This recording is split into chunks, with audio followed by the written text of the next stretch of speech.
Si le message de mon fils arrive en retard, ça me déprime tellement, je ne peux pas le supporter. Je perds pied et Dieu me pardonne. Je deviens folle. She will be crazy.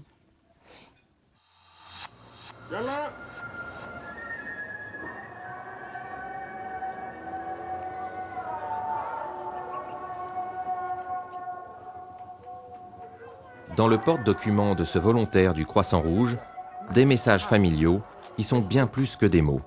Des lignes de vie pour ceux qui ont un proche détenu sur la base américaine de Guantanamo. Ce jour-là, Najib Sultan vient remettre 3 lettres écrites par l'un des fils de cette famille, emprisonné depuis 4 ans.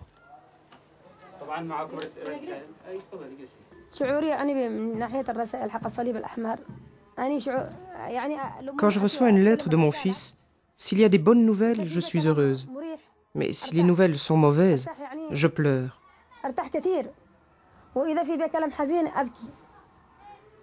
Je prie Dieu pour qu'il soit libéré un jour ou l'autre.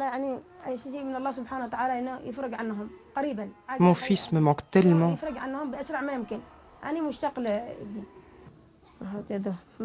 Recevoir une lettre écrite de la main de son fils, une émotion intense pour cette femme, qui peine à comprendre pourquoi il est détenu si loin.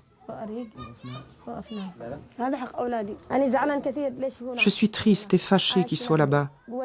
Pourquoi est-ce qu'il vit là-bas, à Guantanamo? Ça me rend triste tous les jours.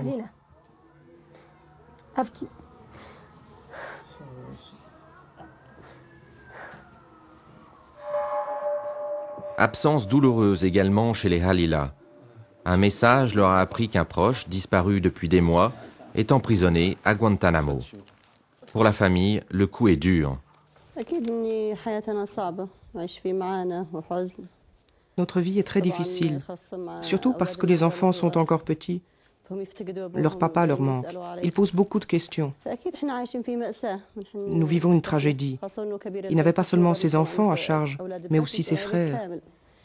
Il était le chef de famille. Les messages rassurent les proches et soutiennent également les détenus.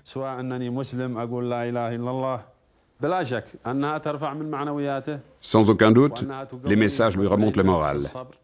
Ils le soutiennent et l'aident à patienter.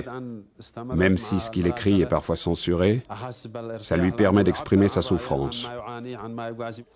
Comme on dit ici, mieux vaut une bougie dans la nuit que l'obscurité totale. Pour être transmis, les messages familiaux ne doivent contenir que des informations générales et familiales. Pas de détails, mais grâce à ces missives, les proches des détenus savent qu'ils sont toujours vivants. De maison en maison, Najib Sultan poursuit sa tournée. Dans le monde, le CICR a déjà transmis près de 21 000 messages dans 30 pays entre les détenus de Guantanamo et leurs proches. Ces messages nous ont sauvés. Sans eux, sa mère et ses frères seraient devenus fous. On n'aurait même pas su où il était pendant ces 4 dernières années.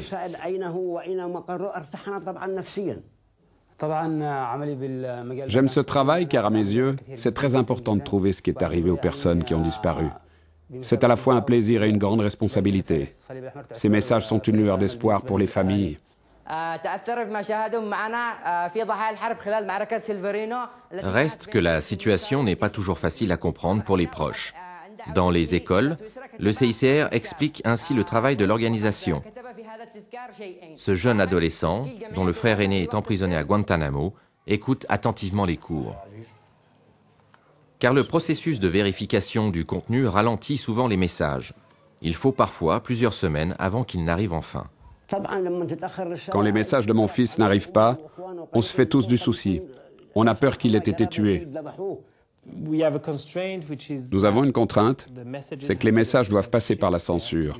Ils doivent être lus par les autorités. Nous ne pouvons transmettre que les nouvelles familiales.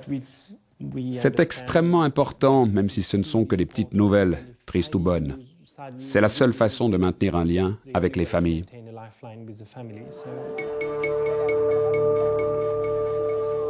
Mais au Yémen, les messages familiaux du Croissant Rouge ne sont pas réservés aux seuls prisonniers. Des civils séparés de leur famille par des conflits armés, utilisent également ce moyen pour rester en contact. C'est le cas de Rio, une Somalienne de 33 ans réfugiée au Yémen, où elle vit seule. Le conflit armé et l'insécurité l'ont contrainte à fuir son village du sud de la Somalie, où son mari et son fils ont été tués. Au Yémen, Rio a trouvé de la sécurité, mais sa santé reste fragile.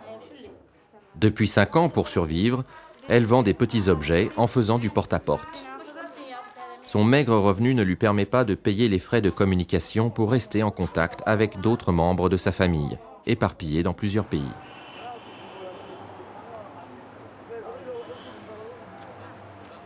Elle a donc demandé l'aide du CICR à Sanaa. Ces messages familiaux permettent à Rio de communiquer avec sa sœur, qui se trouve dans un camp de réfugiés au Kenya. Elle a pu ainsi lui donner des nouvelles de leur père, dont elles avaient perdu la trace pendant de longues années.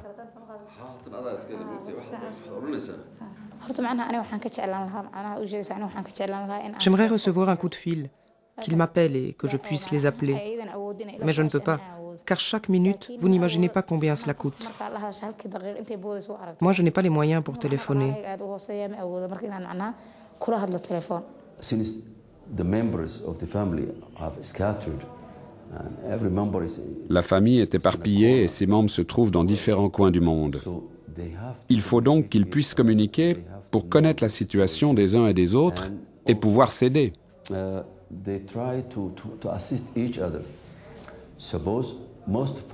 La plupart des Somaliens réfugiés au Yémen dépendent des membres de leur famille qui vivent à l'étranger. Depuis des années, comme nombre de réfugiés somaliens qui vivotent à Sanaa en attendant des jours meilleurs, Rio espère rejoindre un autre pays. Au Yémen, le Croissant-Rouge achemine ainsi de 5 à 6 000 messages familiaux par année entre des réfugiés démunis et leurs proches, pour lesquels toute autre forme de communication reste un luxe inaccessible.